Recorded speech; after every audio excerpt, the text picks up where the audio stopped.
The steel rod is an optional tool that makes weaving a little faster. It's most useful for warps set at 8 threads per inch or more. So the rods are meant to be used with the 8-dent Sheila, Annie, and Tinkle looms in my shop. This demo uses the Sheila loom.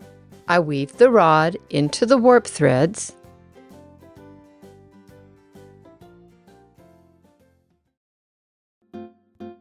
the rod is pushed to the top to be used as I'm weaving.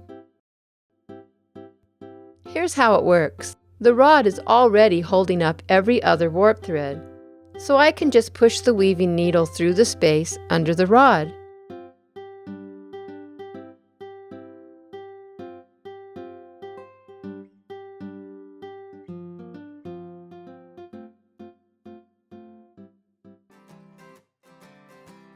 When I weave the return row, I need to weave over and under each warp thread.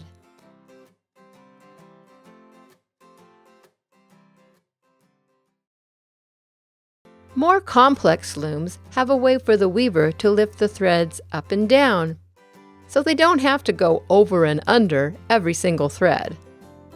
If you want to weave just a bit faster, the humble steel rod will do the job. You can get it in my shop, the Creativity Patch. All the links are in the description below. Happy weaving!